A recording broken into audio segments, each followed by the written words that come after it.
Di Pulau Jawa, ada tempat yang konon menjadi kunci keseimbangan Pulau Jawa.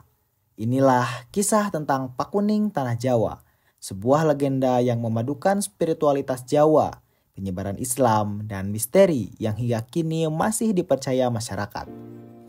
Gunung Tidar terletak tepat di tengah kota Magelang, Jawa Tengah.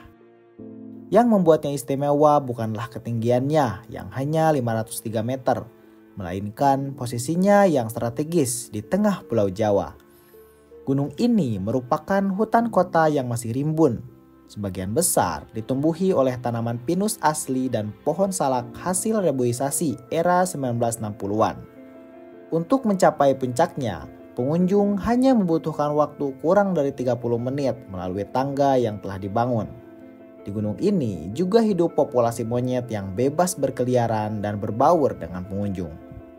Oke, jadi kali ini gue lagi ada di tempat yang dipercaya sebagai pakunya tanah Jawa. Jadi tempat ini tuh dulunya memang dipercaya sebagai tempat untuk menenangkan Pulau Jawa. Dari apa? Jadi karena dulunya itu dipercaya Pulau Jawa itu tidak tenang dan terombang-ambing. Jadi Sultan Turki kemudian memerintahkan salah satu bawahannya untuk pergi ke Indonesia, ke Pulau Jawa khususnya, dan untuk tujuan menenangkan Pulau Jawa dan menyebarkan agama Islam di sini. Cerita rakyat yang masih hidup di sekitar Gunung Tidar menceritakan kisah yang menakjubkan. Dikisahkan bahwa pada masa lalu Pulau Jawa belum dapat berdiri secara kokoh, belum berimbang, dan masih terombang-ambing di tengah samudera. Berbagai upaya telah dilakukan agar Pulau Jawa dapat berdiri kokoh, namun tidak membuahkan hasil. Satu-satunya cara adalah dengan memaku titik tengah atau pusar Pulau Jawa. Namun, upaya tersebut gagal karena di tempat tersebut dihuni oleh makhluk jahat yang mengancam akan membunuh siapa saja yang mendatangi tempat tersebut. Nah, jadi inilah yang dipercaya sebagai paku tanah Jawa. Ya, yang ditancapkan oleh Syekh Subakir untuk tujuan menenangkan Pulau Jawa dari dari yang tadinya tidak tenang gitu. Terus kemudian ditancapkan paku tanah Jawa dan kemudian tenang. Nah, tapi sebelum itu Syekh Subakir itu menghadapi ada tantangan gitu. Tantangannya apa? Yakni tantangannya adalah Pulau Jawa sudah dikuasai oleh seorang penguasa. Nah, kemudian Syekh Subakir coba untuk melobi, coba untuk meminta izin untuk menenangkan Pulau Jawa dan menyebarkan agama Islam. Tokoh penguasa Pulau Jawa ini tidak lain dan tidak bukan adalah Ki Semar Badranata. Jadi Ki Semar ini dulu adalah penguasa tanah Jawa, dan kemudian ketika ngobrol sama Syekh Subakir utusan dari Turki, Ki Semar kemudian memperbolehkan penyebaran agama Islam, namun tidak dengan paksaan. Jadi tidak ada paksaan, tidak boleh memaksa untuk seseorang masuk ke dalam agama Islam ini. Disinilah peran Ki Semar menjadi penting. Dalam legenda ini, Ki Semar digambarkan sebagai Eyang Ismoyo, jelmaan dewa golongan putih yang bertapa di Gunung Tidar selama 1001 tahun lamanya, dan kemudian menjadi penguasa spiritual di tanah Jawa.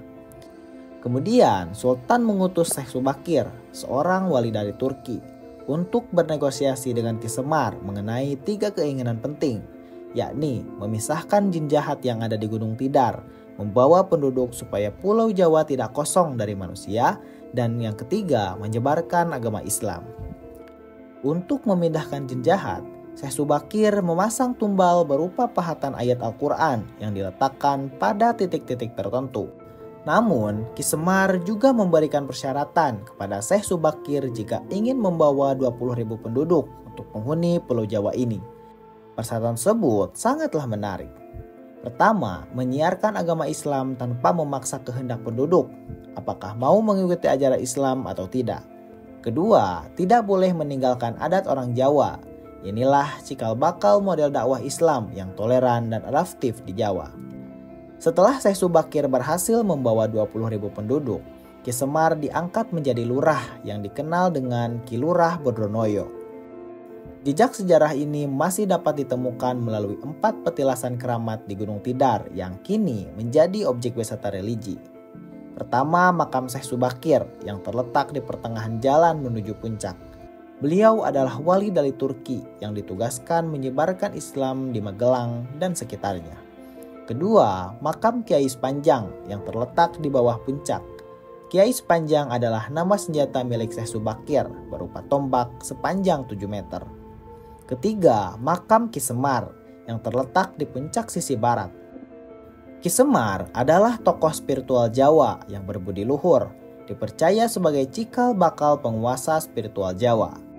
Keempat, makam Raden Purbaya yang terletak di sebelah selatan lapangan puncak di bawah pohon beringin, seorang pejuang zaman Kesultanan Mataram Islam. Sebagai tempat yang diyakini memiliki kekuatan supranatural, Gunung Tidar dikeramatkan oleh masyarakat Jawa dengan berbagai kepercayaan dan pantangan yang masih hidup hingga saat ini. Pertama, Gunung Tidar tidak boleh ditanami palawija seperti ketela, jagung, atau kacang-kacangan yang langsung dapat dimakan. Kedua, pantangan membuat sumur di sekitar Gunung Tidar karena dianggap sebagai sumber air yang berhubungan dengan samudera. Ketiga, tidak boleh diubah bentuknya karena dianggap keramat dan suci. Keempat, Gunung Tidar dipercaya sebagai tempat keraton makhluk halus dengan Ki Semar sebagai pemimpinnya. Karena dianggap tempat suci, dilarang melakukan perbuatan asusila dan perbuatan tidak baik lainnya. Kepercayaan-kepercayaan ini menunjukkan bahwa bagaimana nilai-nilai spiritual dan pelestarian alam berpadu dalam kearifan lokal Jawa. Pakuning Tanah Jawa di Gunung Tidar bukan sekedar legenda atau tempat wisata biasa. Ia adalah cermin dari perjalanan peradaban di Indonesia, dari era pra-Islam hingga masuknya ajaran Islam yang toleran dan adaptif. Kisah negosiasi antara Ki Semar dan Syekh Subakir mengajarkan bahwa keberagaman dapat dipersatukan melalui dialog, saling menghormati, dan memelihara nilai-nilai luhur bersama. Mari kita jaga warisan leluhur ini bukan hanya sebagai objek wisata, tetapi sebagai sumber pembelajaran tentang toleransi, kebijaksanaan, dan harmoni. Bagaimana menurut lo? Apakah kita sudah cukup menghargai dan memahami kekayaan budaya yang ada di sekitar kita?